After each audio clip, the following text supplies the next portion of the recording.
Okay, a very good afternoon to all of you who are listening and watching the video. So today, first let me introduce myself. I am Professor Indranil Ghosh. I teach subjects in the area of systems, analytics, and operations. And I'll be discussing a role of text mining and sentiment analysis in modern day business today. So let us now get into that. I'll briefly tell the outline of our discussion today. So first, I'll discuss what is the fundamental, what is meant by text mining. Then I'll discuss several aspects of text mining and business applications, how it is being intensively used in industry for in order to sustain in this competitive environment. And then I'll be also be discussing how practically text mining is actually implemented. So what are the tools which are used in order to leverage this particular domain of analytics. And then I'll also discuss how we are planning to involve such area in our course curriculum, that is the PGDM program that we offer. So with this, let me start. So first, as I said, first the outline itself. That so I'll first discuss what is meant by text mining.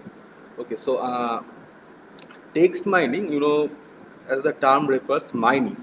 You all know mining means basically extracting something. So when we call it data mining, we try to extract some meaningful information from the data from a large scale of a large database, which is of practical significance, right? So in case of text also, so mining the text means you try to extract some textual information from large corpus of textual data, which is of which is of some practical or relevance. So in text mining or in natural language processing, what we try to do basically, we try to retrieve, visualize, and analyze textual data in order to gain some, as I said, meaningful insights. It is basically so. What is language or what is a text? Now, text is very unstructured. When we have numeric data like financial data or any other data, that is a very structured data. And when you have textual data, information, your posts, your comments, your social media footprints, and etc., and there are a lot of stuff, other stuff, what we discuss in Twitter or LinkedIn, etc. These are all textual data and they are highly unstructured. So this unstructured data, that is why it is also called natural language.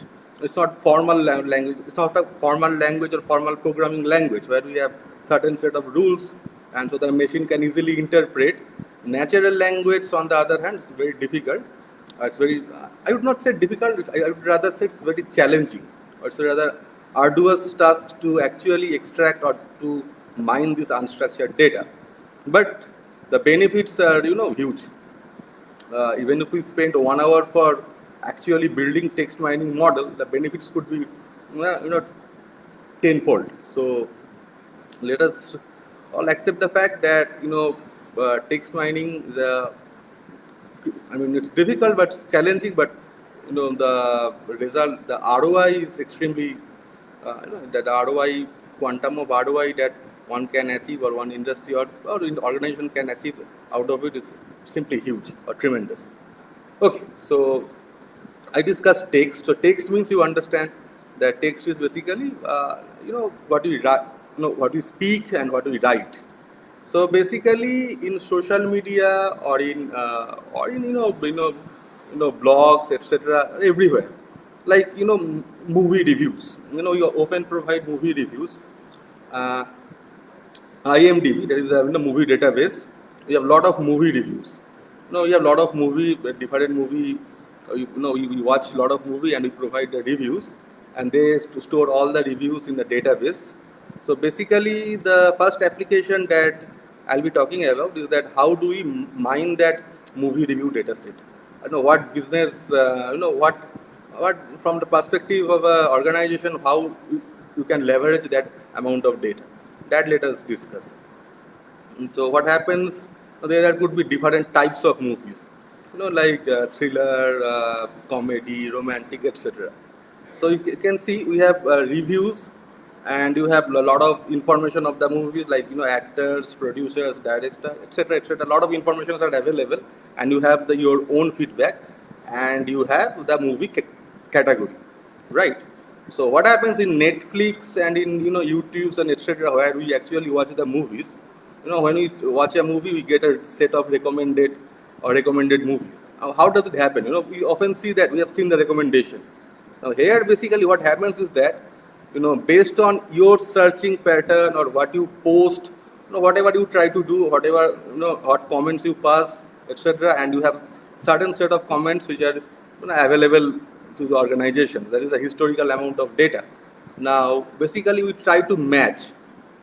Those who are actually working, they try to match your comments, your reviews. They try to extract your opinion. What do you think? Now, what sort of movie you prefer? And they have a large amount of database available with them also.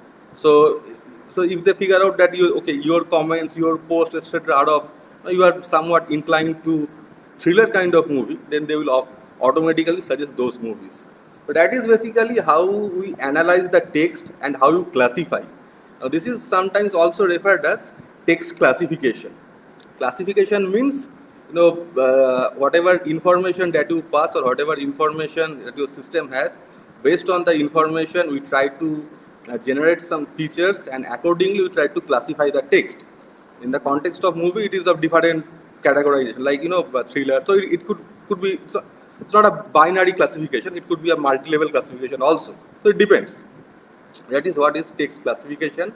So basically here you have a lot of textual data, and on that textual data you apply your algorithm, your techniques. The machine learning or AI techniques are tremendously they are applied, and we try to perform some feature engineering stuffs, and we get the class prediction. Now I am saying it is not that simple, because you have to perform a lot of stuff, because textual data contains a lot of irregularities, like you will have some abbreviations, some symbols, some emotion, etc. Emojis. So it's not that it's a very systematic or structured kind of data. So you have to pre-process the data. You have to spend quite a lot of time for pre-processing the data. Then accordingly you get a kind of numeric attributes out of them, and you build your algorithmic model. Then you apply machine learning and other stuffs in order to get the classification done. This is one aspect of text mining, which are predominantly applied. Let me give you one more example. What happens, again in Twitter and in Facebook, etc., we post a lot of stuffs. It has been, this has been also been researched in Facebook that whatever you post based on your comments or your tweets, we can actually, using text mining engine, it can be categorized whether you are angry or whether you are in good mood, etc. So that is part of sentiment analysis. I'll be discussing that later in this session. So in that manner, what we can do, so as I said, so basically we can carry out intent of the users. Now, so there are certain.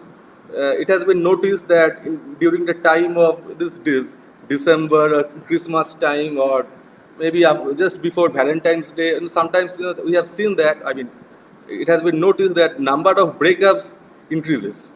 It is how do now you may wonder that how do organizations get to know that? It's based on their posts, their tweets, etc.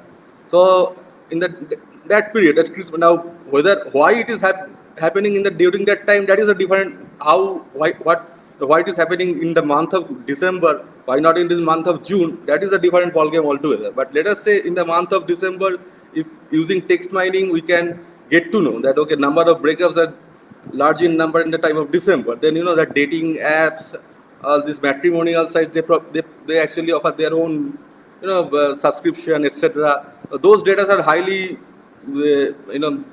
extremely useful for those organizations. So again, so using your text, your tweets, your posts, your entity could be automatically recognized, because in Twitter you have some your profile ID, so it needs to be matched.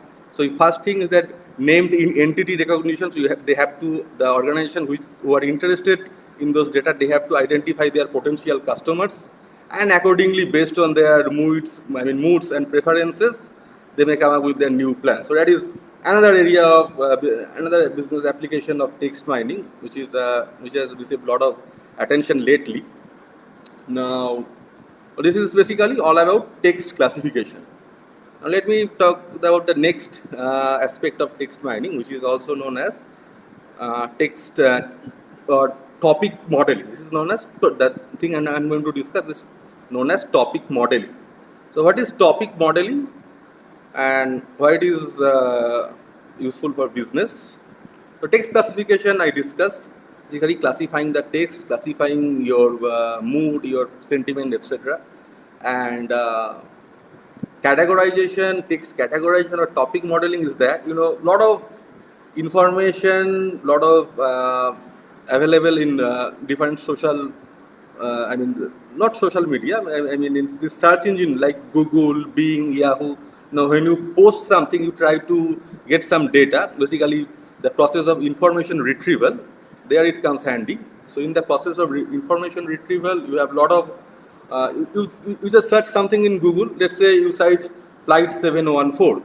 Okay, so now all the search engines are very extremely effective. But 5 years back, if you take Google, Bing, and let's say Rediff, and you type flight 714, then I can say that it has been noticed and it is also published. If you search in, if you are interested, you can post in a comment. I'll share some research article with you.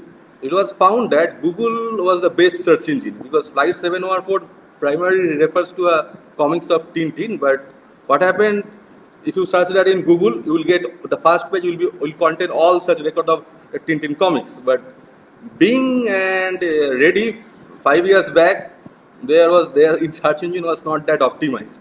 So you could get a lot of things like an image of a simple flight. But when we say Flight 714, basically refer to that comics of Tintin. Okay, so now how do you retrieve that? How does the search engine works? So basically here, when you have large amount of unstructured data, we try to categorize the data into different topics. The objective of text mining is to automatically categorize the different text documents into different topics. Now the New York Times article, there are a lot of topics. Some maybe criminal offense, some murder, some sports activity. So the newspaper and archives or the online news portals, you have to create a lot of we have large amount of data, and we need to come up with a summarization. It is also called text summarization. So basically, through text summarization, we need to cluster the text, or we need to say segment the text into different topics. So the information retrieval part becomes very effective. The information retrieval becomes very easy, very efficient rather. So now if you search, now if you search flight 714 in both Google and Bing, the first page will automatically, both of the search engines will have the appropriate records or appropriate search results. But 5 years down the line, it was not that case. But nowadays, every search engine is actually are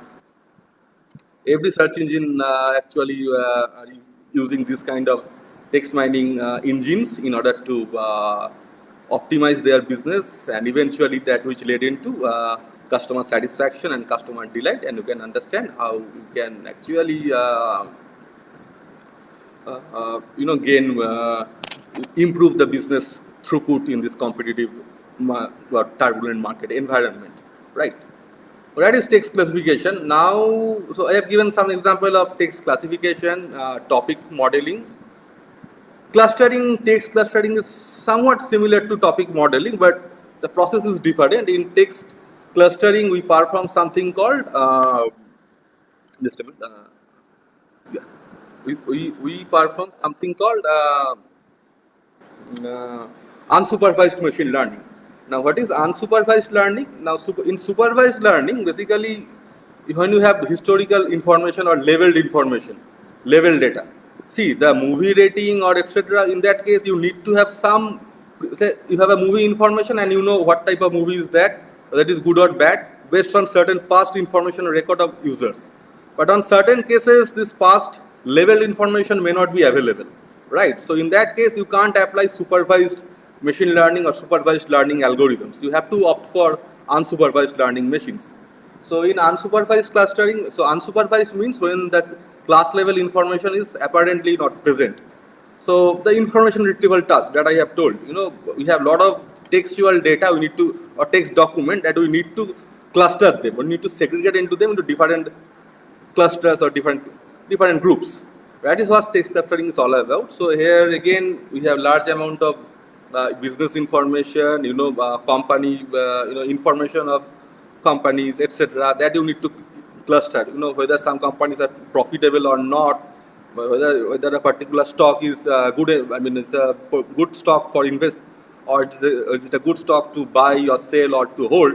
So this kind of business or financial implications can be derived to text clustering. And here you have to go opt for unsupervised learning or unsupervised machine learning algorithms.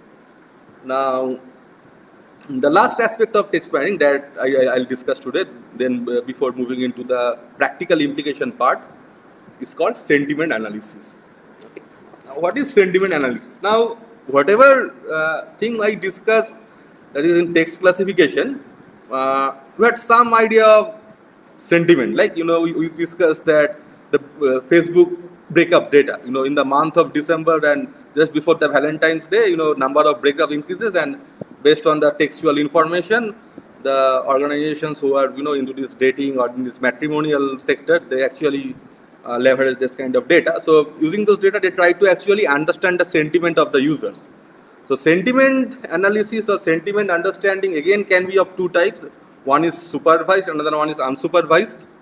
So unsupervised means when we have no past, like the example that I have given, the tweets or the Facebook posts or posts after breakups or etc.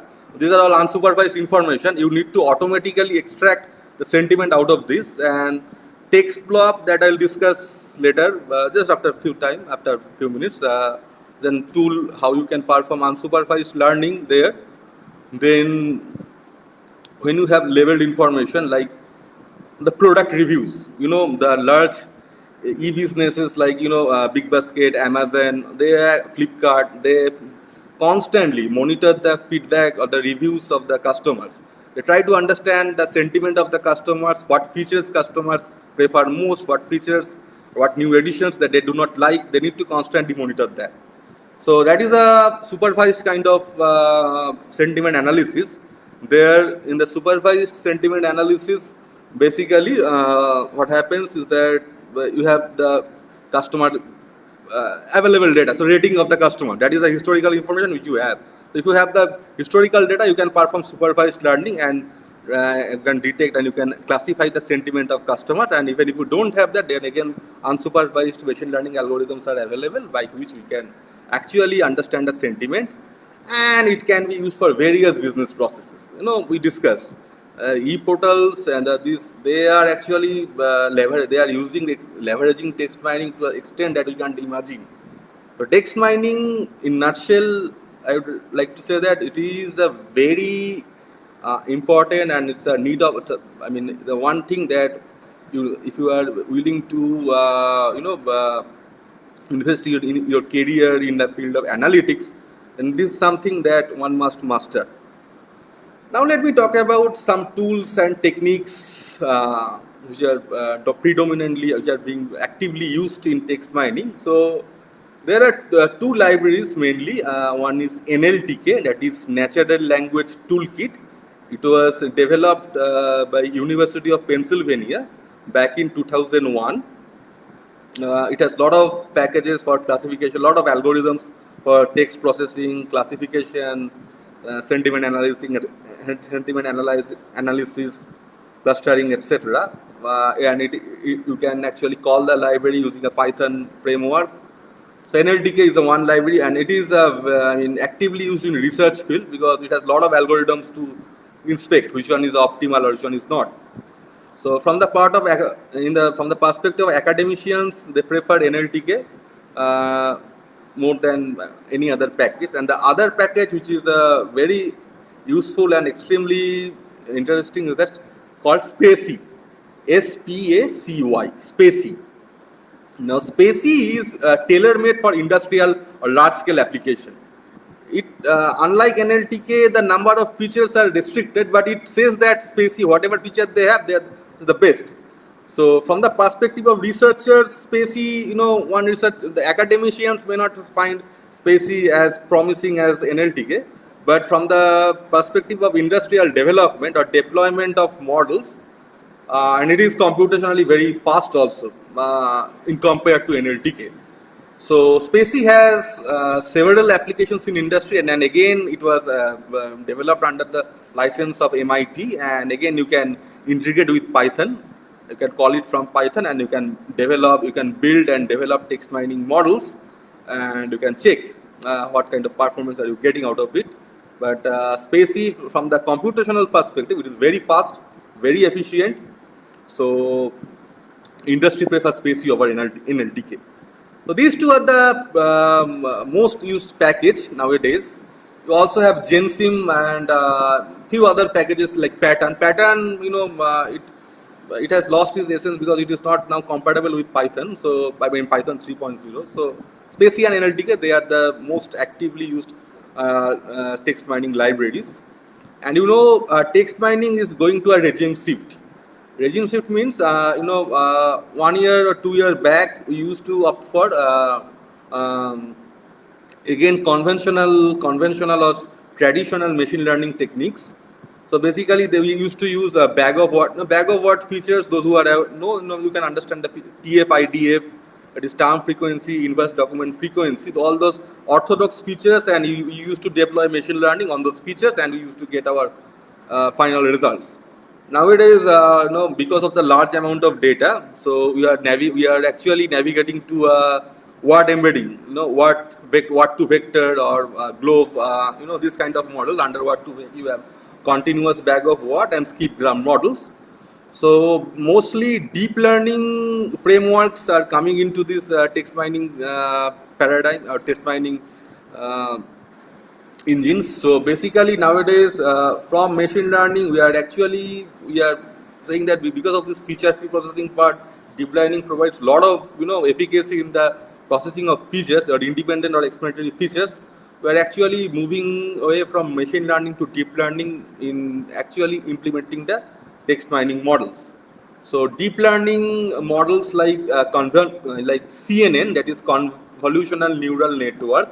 And as you know, text has the whatever words or whatever the text or sentence, it has a contextual dependence. Like, but if I say a fox, I mean, for any text, if I say that, today is Wednesday, so today, Wednesday, and today, and there is some similarity or association with the neighboring words. So that is why recurrence neural, RNN architecture in the deep learning, that is LSTM and GRU, that is gated recurrent unit, and long and short term memory network. Those tools of deep learning are also they have been found to be extremely effective. Whatever results that we get are found to be extremely of a high precision and superior quality. So maybe 1 or 2 years down the lane, people will not be talking about machine learning in text mining. Will be completely will be opting for deep learning entirely because of this development in the field of word embedding. So anyway, this is a technical part that perhaps for the beginners you may not understand, but please note that deep learning is the future for text mining. Maybe 2 years or 3 years down the lane. Now I'll just, before concluding the session, I'll just briefly talk about what we are planning in our institute in the PGDM program that we offer, how we are planning to incorporate such courses, because they are found to be extremely industry people are looking for. They are actually looking for students with skills in this kind of fields. So we have started to offer a particular the first year itself a course on Python, a dedicated course, so that how to write a program in Python, because Python is a building block for every analytical processing nowadays. R is also there, that is true. So then from the second year, before going to your summer internships and after coming from summer internships, We are providing lot of certificate course along in collaboration with some industrial partners. We are offering some workshops in the analytical field, and also we are offering a course in the area of financial analytics, as well as we are planning to launch a program on text mining, because as I just said, text mining is a something that we have to those of you who are actually willing to uh, you know uh, invest your career in the in analytical domain, you have to understand, you have to master text mining, because it is of high business implications. Okay, so this is all about what I wanted to discuss today. I hope you have gained some meaningful insights from my discussions. Now, if you have any questions, any doubts, sometimes we have silly doubts. We think that our doubts are silly, but that is not true. But don't hesitate to write to us. You can send us message. We'll try to answer you whatever queries you have. And with this, I believe, let me conclude the session. So thank you all of you. Please take care of yourself, and we'll again meet later. Okay, take care.